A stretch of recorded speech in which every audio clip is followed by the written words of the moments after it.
Hello everyone, সবাইকে স্বাগত আমার বর্ষাস ইউনিভার্স চ্যানেলে। আজকের ভিডিওটা আমি বানাচ্ছি কালনা বিএড কলেজ নিয়ে। এই কলেজে আসা খুবই সোজা, কালনা স্টেশনে নেবে, তোমরা হেঁটেও আসতে পারো, আবার কেউ চাইলে টোটো ভাড়া করেও আসতে পারো, 10 টাকা ভাড়া নেবে মোটে। তো এই ভিডিওটা আমার বানানোর কারণ, কয়দিন ধরে কিছু ভাই বোন কমেন্ট করছে এবং আমাকে এসএমএসও করছে, আমার সাথে যোগাযোগও করছে যে কালনা বিএড কলেজে ভর্তি সংক্রান্ত কিছু তথ্য জানার জন্য। তো সবাইকে তো একই সঙ্গে একই কথা বলা সম্ভব নয়, তাই আমি একটা ছোট্ট ভিডিও বানিয়ে ফেললাম। তার আগে বলে দিই, কালনা বিএড কলেজে কিন্তু ভর্তির ফর্ম ফিল আপ শুরু হয়ে গেছে, যেটা 9 থেকে 25 তারিখ পর্যন্ত চলবে। তাই তোমরা যারা এখানে ভর্তি হতে চাও অবশ্যই তাড়াতাড়ি ফর্মটা ফিল আপ করে নাও। এই যে বিল্ডিংটা দেখতে পেলে, এটা হলো কালনা কলেজের মেন বিল্ডিং। এটা নিয়ে আমার আগে একটা ভিডিও তৈরি করাই রয়েছে, তোমরা যদি কেউ দেখতে চাও বা কোনো তোমাদের ভাই বোনরা বা অন্য কেউ যদি জানতে চায় তাদের সাথে তুমি শেয়ার করে দিও। আর এটার লিঙ্কটা আমি এর সঙ্গে অ্যাটাচ করে দেবো কালনা কলেজের, তোমরা চাইলে একবার দেখে নিতে পারো। তো আমি যে সোজা উঠে যাচ্ছি, এখানে আমি কালনা বিএড কলেজেরই একটা অংশ তোমাদের দেখাবো বলে উঠে যাচ্ছি। এখানে কিন্তু আমাদের কোনো রকম কাজ নেই এই বিল্ডিংয়ে, শুধু একটা জিনিসের জন্যই আছে, সেখানে হচ্ছে এখানে একটা লাইব্রেরি রয়েছে। এই লাইব্রেরিটা কিন্তু বিএডে তোমাদের খুবই কাজে লাগবে। বিএডে ফার্স্ট, সেকেন্ড, থার্ড, ফোর্থ সেমিস্টারে যে সমস্ত বই লাগে সব না দেওয়া হলেও 2টো করে বই দেওয়া হয়। তোমরা চাইলে 2টো করে নিতে পারো এবং পড়ে আবার জমা দিয়ে আবার 2টো তুলতে পারো, সেক্ষেত্রে কোনো অসুবিধা হবে না।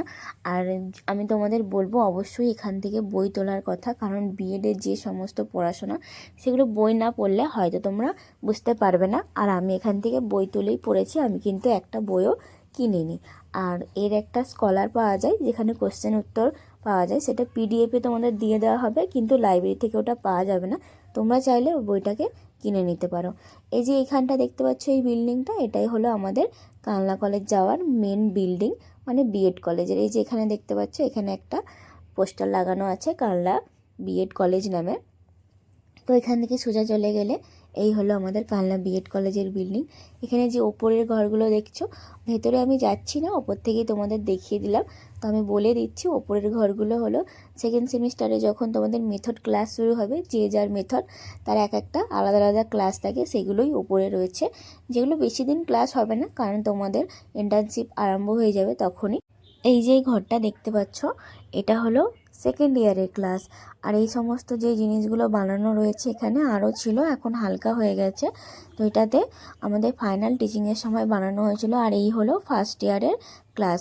তো এবার আসি এই ক্লাসে সম্পর্কে, যে বিএড কলেজে ভর্তি হতে গেলে কত টাকা লাগে। আমাদের অ্যাডমিশন ফিস লেগেছিলো 14,000 টাকা, এবং এখনও 14,000 টাকাই আছে, এবং সেমিস্টার ফিস 635 টাকা করে আমাদের দিতে হয়েছিল। এবার অনেকে জানতে চাইছে যে চান্স কীরকম পাওয়া যায়। তো এখানে চান্স পাওয়া কিন্তু খুবই কঠিন ব্যাপার, কারণ এটা পুরোপুরি সরকারি কলেজ, আর এটা র্যাঙ্কের ভিত্তিতে হয়, যার র্যাঙ্ক বেশি সেই আগে চান্স পাবে, অন্য কোনো রকমভাবে চান্স পাওয়ার সুযোগ নেই। তো এবার আসি ক্লাসের কথা। তো বলি যে ফার্স্ট সেমিস্টারে খুব ভালোভাবে ক্লাস হয়, খুব ভালোভাবে পড়ানো হয়। কিছু না বুঝলে স্যার ম্যাডামরা সবসময় আছেন তোমাদের বুঝিয়ে দেওয়ার জন্য। আর এখানে একটা অ্যাটেন্ডেন্সের ব্যাপার আছে, সেটা হলো যে সরকারি কলেজ যেহেতু, তুমি যদি 60%-এর নিচে অ্যাটেন্ডেন্স কম থাকে তাহলে তোমাকে গার্জেন কল করা হতে পারে, যেটা আমার ক্ষেত্রে হয়নি। তাই এটা কতটা সত্যি সেটা নিয়ে আমার অতটাও জ্ঞান নেই, তাই আমি বলতে পারবো না। আর তারপরে বলি যে সেকেন্ড সেমিস্টার থেকে শুরু হয়ে যাবে তোমাদের ইন্টার্নশিপ, তাই সেকেন্ড সেমিস্টারে ক্লাস অতটা হয় না বললেই চলে। কিন্তু যেহেতু তোমাদের ইন্টার্নশিপ চলবে সেই সময়, ইন্টার্নশিপ মানে যেটা তোমাদের স্কুলে গিয়ে as a teacher, trainee teacher তোমাদের পড়াতে হবে, তার জন্য অনেক কিছু শিখতে হয়, যার জন্য সেগুলো শিখিয়ে দেওয়া হবে, এবং সেগুলো তোমাদের সেই পদ্ধতি অবলম্বন করে স্কুলে বাচ্চাদের গিয়ে পড়াতে হবে। এবং যে আমাদের স্যার ম্যাডামরা আছেন তারা মাঝে মাঝে ভিজিট করবেন তোমরা কেমন পড়াচ্ছ সেটা দেখার জন্য। আর এখানে যেমন প্রাইভেট বিএড কলেজে হয়, আমি শুনেছি যে সেখানে তোমাদের পড়াতে না গেলেও হয় ইন্টার্নশিপ চলাকালীন, এবং স্যার ম্যাডামরা কোনো খোঁজ নেন না যে কীরকম পড়াচ্ছ। কিন্তু এখানে খুবই বাধ্যবাধকতা, যেটা বলা উচিত, যে খুবই ভালোভাবে দেখে যে তুমি কেমন পড়াচ্ছ, কোনো ভুল করছো কি না, সব কিছুই কিন্তু দেখা হয়। এবার আসি লেসন প্ল্যানের কথা। এখানে মোট 60টা লেসন প্ল্যান তৈরি করতে হয়। অন্য কলেজগুলোতে হয়তো ফাঁকি মারা চলে, কিন্তু এখানে একদমই ফাঁকি মারা যায় না। আমি যেহেতু করেছি, এটা সত্যি খুবই কষ্টের যে তোমাকে সারা দিনটা লেসন প্ল্যানে তোমার চলে যাবে। তুমি যখন স্কুলে পড়াতে যাবে, যে ফাঁকা সময়টুকুনি পাবে না, সেই সময়টুকুনিতেও তোমাকে লেসন প্ল্যান করতে হবে। তাই আমি বলবো আগে যা হোক করে 60টা লেসন প্ল্যান তৈরি করে স্যার ম্যাডামের থেকে সাইন করে রেখে দেবে, যাতে পরবর্তীকালে তাড়াহুড়ো না করতে হয়। এবার তোমরা হয়তো ভাবছো যে লেসন প্ল্যান কি। তো লেসন প্ল্যান তোমাদের তৈরি করতে শিখিয়ে দেওয়া হবে, আর এটা নিয়ে আমি একটা ভিডিও বানিয়ে দেবো যদি তোমরা চাও কিভাবে করতে হয়। সেটাতে কোনো অসুবিধা নেই, তোমরা তাড়াতাড়ি শিখে যাবে।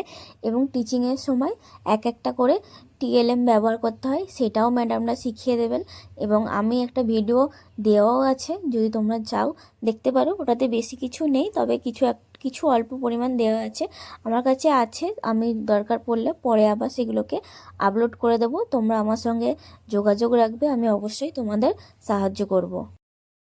তা কালনা বিএড কলেজে তোমাদের লাইব্রেরি, বাথরুম, কল জল সব কিছুরই সুবিধা আছে। এমনিতে কোনো সমস্যা নেই, ক্লাসও ভালো হয়, স্যার ম্যাডামরাও খুবই ভালো, সমস্ত সাংস্কৃতিক অনুষ্ঠান পালন করা হয়। এখানে দুঃখের বিষয় একটাই যে প্রচুর পরিমাণে চাপ রয়েছে, যেহেতু এটা সরকারি কলেজ। তাই যারা ভর্তি হতে চাও সেই চাপটা নেওয়ার জন্য রেডি হয়ে থেকো, এবং সেই সমস্ত কিছু জেনে শুনেই ভর্তি হো। তোমাদের আমি অনেক আগে থেকেই শুভেচ্ছা জানাচ্ছি। যারা যারা চান্স পাবে তারা খুব ভালোভাবে ক্লাস করো। আর অ্যাজ এ টিচার যখন বাচ্চাদের পড়াতে যাবে, তখন আমি একটাই কথা বলবো, ওদেরকে ভালোবেসে পড়াবে। তাহলে দেখবে ওরা খুবই ভালো পড়বে, কারণ ওরা খুবই দুষ্টুমি করে। যে কোনো স্কুলেই তোমরা পড়ো না কেন, ওরা খুবই ভালো। কিন্তু তোমাদের যদি আর কিছু জানার থাকে আমাকে অবশ্যই কমেন্ট করো, আর ভিডিওটা ভালো লাগলে লাইক করে শেয়ার করে দিও। আবার পরে দেখা হবে, টাটা।